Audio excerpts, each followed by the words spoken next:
എന്താണ് വഖഫ്? മരണശേഷവും പ്രതിഫലം കിട്ടുക എന്ന ആഗ്രഹവുമായി പൊതുനന്മക്കായി മുസ്ലിങ്ങൾ അവരുടെ സ്വത്ത് മാറ്റിവെക്കുന്നതിനെയാണ് വഖഫ് ചെയ്യുക എന്ന് പറയുന്നത്. ഭൂമിയും കിണറുകളും കെട്ടിടങ്ങളുമൊക്കെ ഇങ്ങനെ വഖഫ് ചെയ്യാറുണ്ട്. സ്വന്തം ഭൂമിയില്ലാതെ മറ്റൊരാളുടെ ഭൂമിയോ കയ്യേറിയ ഭൂമിയോ വഖഫ് ചെയ്യാൻ പറ്റില്ല. കാരണം മുസ്ലിങ്ങൾക്ക് ഭക്ഷണത്തിൽ മാത്രമല്ല ഹറാമും ഹലാലും ഉള്ളത്. കയ്യേറിയ ഭൂമിയിൽ പള്ളിയുണ്ടാക്കുന്നതും ആരാധനാലയങ്ങൾ പ്രവർത്തിക്കുന്നതും ഹറാമാണ്. ഹലാലായ ഇടങ്ങളിൽ മാത്രമേ ആരാധന സ്വീകരിക്കപ്പെടുകയുള്ളൂ. പ്രവാചകരുടെ കാലം മുതൽ വഖഫ് ചെയ്യുന്ന സമ്പ്രദായം നിലനിൽക്കുന്നുണ്ട്. ഇന്ന് കാണുന്ന ഇന്ത്യ രാജ്യം ഉണ്ടാകുന്നതിന് മുമ്പ് വഖഫ് നിയമങ്ങളുണ്ട്. ബ്രിട്ടീഷുകാർ വഖഫ് നിയമം നടപ്പാക്കിയിട്ടുണ്ട്. ഇന്ത്യ രൂപീകരിക്കപ്പെട്ട ശേഷം വഖഫ് സ്വത്തുക്കൾ സംരക്ഷിക്കുന്നതിനു വേണ്ടിയാണ് വഖഫ് ബോർഡുകൾ രൂപീകരിച്ചത്. വഖഫ് ചെയ്ത സ്വത്ത് ഉടമസ്ഥന് തിരിച്ചെടുക്കാൻ കഴിയില്ല. വഖഫ് കിട്ടിയ സ്ഥാപനത്തിന് ആദായമെടുക്കുകയോ നിർമ്മാണ പ്രവൃത്തികൾ ചെയ്യുകയോ ആവാം, വിൽക്കാൻ പറ്റില്ല. മുനമ്പത്തേക്ക് വരാം. മുസ്ലിങ്ങളുടെ വിദ്യാഭ്യാസ പിന്നാക്കാവസ്ഥ പരിഹരിക്കുന്നതിനു വേണ്ടി സമുദായത്തിലെ അംഗങ്ങൾ പിരിവെടുത്ത് സ്ഥാപിച്ച സ്ഥാപനമാണ് ഫാറൂഖ് കോളേജ്.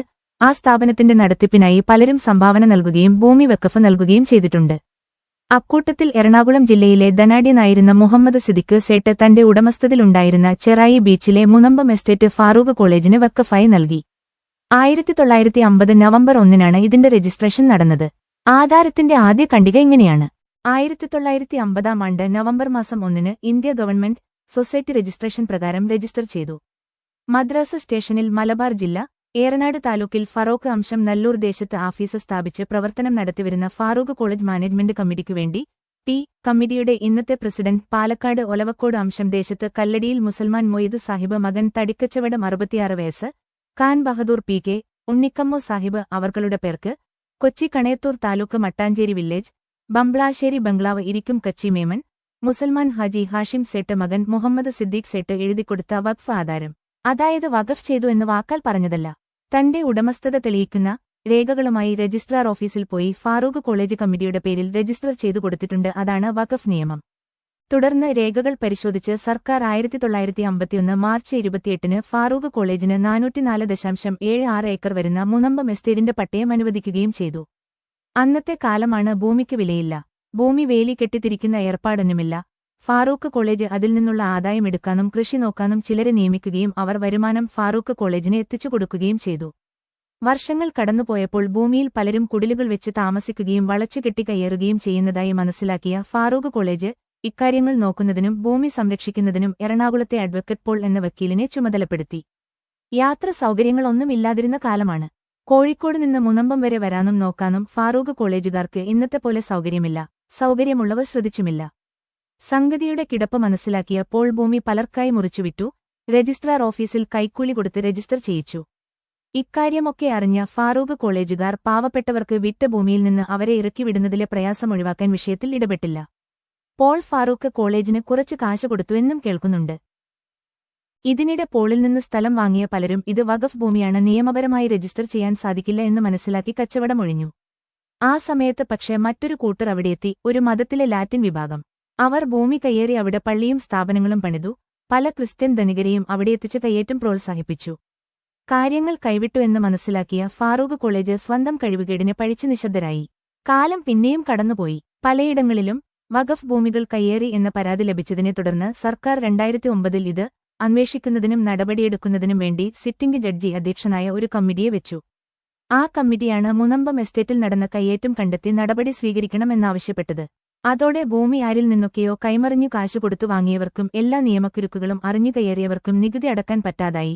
ഭൂമിക്ക് മേൽ ലോണെടുക്കാൻ പറ്റാതായി, വിൽപ്പന നടത്താൻ പറ്റാതായി. 3 കൂട്ടരാണ് ഈ ഭൂമിയിലുള്ളത്. 1. കുടിലുവെച്ച് താമസിക്കുന്ന സാധാരണക്കാരായ മനുഷ്യർ. 2. കയ്യേറ്റമാണ് എന്നറിഞ്ഞുകൊണ്ട് കയ്യേറിയ ലാറ്റിൻ കത്തോലിക്ക്. 3. വൻകിട കയ്യേറ്റക്കാരായ റിസോർട്ട് മാഫിയ. ഇപ്പോൾ നടക്കുന്നത് നിയമം അറിയാതെ വഖഫ് ഭൂമി വാങ്ങാൻ പറ്റില്ല എന്നറിയാതെ ആർക്കൊക്കെയോ കാശ് കൊടുത്ത് വീടുവെച്ച മനുഷ്യരെ മുന്നിൽ നിർത്തി സ്വന്തം കയ്യേറ്റം ന്യായീകരിക്കുന്നവരുടെ വിപ്ലവമാണ്. ഇവർക്ക് ഫണ്ട് ചെയ്യാൻ റിസോർട്ട് മാഫിയയുണ്ട്. വൻ കയ്യേറ്റം നടത്തിയ മുതലാളിമാരുണ്ട്. ഇവരുടെ കൂടെ നിൽക്കാൻ സംഘപരിവാറുണ്ട്. വഖഫ് നിയമം മുന്നിൽ വെച്ചുകൊണ്ട് സംസ്ഥാനത്ത് മതസ്പത വളർത്താനുള്ള സാധ്യത മാത്രമാണ് സംഘപരിവാറിന് ഈ വിഷയത്തിലെ താൽപര്യം. ഓർക്കുക, അവിടെ താമസിക്കുന്ന കുടുംബങ്ങളിൽ എല്ലാ മതസ്ഥരുമുണ്ട്. ഇവരെ ഇറക്കിവിടണമെന്ന് ഫാറൂഖ് കോളേജ് ഇതുവരെ ആവശ്യപ്പെട്ടിട്ടില്ല. ഇനി നമുക്ക് സോഷ്യൽ മീഡിയയിൽ പ്രചരിക്കുന്ന പുരോഹിതന്മാരുടെ ചില നുണകൾ പരിശോധിക്കാം.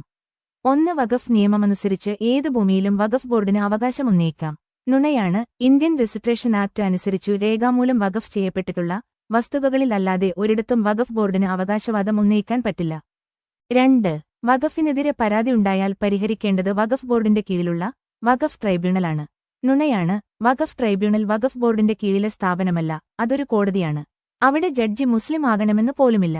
മോട്ടോർ വാഹന കേസുകൾ പരിഗണിക്കുന്ന ട്രിബ്യൂണൽ പോലെയാണ് വഖഫ് ട്രിബ്യൂണൽ, അതൊരു കോടതിയാണ്. 3. മുസ്ലിങ്ങൾ മറ്റു മതസ്ഥരെ ഇറക്കിവിടാൻ വഖഫ് ബോർഡ് വഴി സർക്കാരിനെ പ്രേരിപ്പിക്കുന്നു. നുണയാണ്. മുനമ്പം വിഷയത്തിൽ ഒരു മുസ്ലിം സംഘടനയും ഇതുവരെ ഇടപെട്ടിട്ടില്ല. അവിടെയുള്ള കുടിയേറ്റക്കാരെ ഒഴിപ്പിക്കണമെന്ന് ഒരു മുസ്ലിം സംഘടനയും പറഞ്ഞിട്ടില്ല. 4. LDFും UDFും വഖഫ് ബോർഡിന് അനുകൂലമാണ്. BJP മാത്രമാണ് കുടിയേറ്റക്കാർക്ക് അനുകൂലം.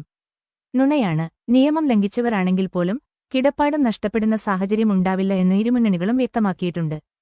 പാലാ ബിഷപ്പ് അടക്കമുള്ള പുരോഹിതർ ബിജെപിക്ക് വേണ്ടി കുഴലൂത്ത് നടത്താൻ അവസരം ഉപയോഗിക്കുകയാണ്. ഇനി എന്താണ് പരിഹാരം? നമ്മൾ വൺവേയിലൂടെ മറുവശത്തേക്ക് ഡ്രൈവ് ചെയ്തു പോകുമ്പോൾ പോലീസ് പിടിച്ചുവെന്ന് വെക്കുക. അയ്യോ സാറേ, ഇത് വൺവേയാണ് എന്ന് എനിക്കറിയുമായിരുന്നില്ല, വൺവേയിലൂടെ പോയാൽ ഫൈനടക്കണമെന്ന് എനിക്കറിയാമായിരുന്നില്ല എന്ന് പറഞ്ഞിട്ട് വല്ല കാര്യവുമുണ്ടോ? നിയമം നമുക്കറിയില്ല എന്നത് നിയമത്തിൽ ഇളവ് കിട്ടാനുള്ള വകുപ്പല്ല. 2 കോടതികൾ പാവപ്പെട്ടവനെയും പണക്കാരനെയും നോക്കിയല്ല വിധി പറയുക, നിയമം നോക്കിയാണ്. അതുകൊണ്ടാണ് കേരള ഹൈക്കോടതി ഭൂമി ഫാറൂഖ് കോളേജിന്റേത് തന്നെയാണ് എന്ന് വിധി പറഞ്ഞത്.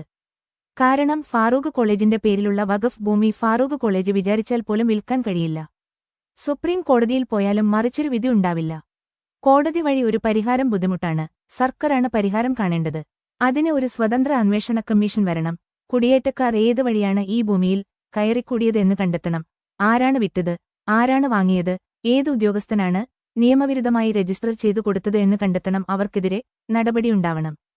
കയ്യേറ്റക്കാരിലെ സാധാരണക്കാരെ വേർതിരിക്കണം. വൻകിട കയ്യേറ്റക്കാരെ പുറത്താക്കണം.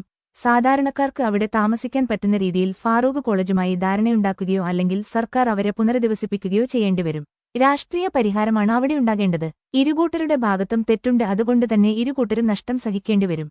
വഖഫ് ബോർഡിനും മുസ്ലിങ്ങൾക്കുമെതിരായ വിഷപ്രചരണങ്ങൾ നടന്നുവരുന്നത് ലവ് ജിഹാദും മദ്രസ ശമ്പളവും പോലെ ഇതും അവർ അവസരമാക്കുമായാണ്. മനുഷ്യരെ മതപരമായി ഭിന്നിപ്പിച്ച് അതിൽ നിന്ന് രാഷ്ട്രീയ നേട്ടമുണ്ടാക്കാൻ ശ്രമിക്കുന്ന RSS മുനമ്പം വിഷയം എന്താണെന്ന് ഓരോ മലയാളിയെയും പഠിപ്പിക്കണം.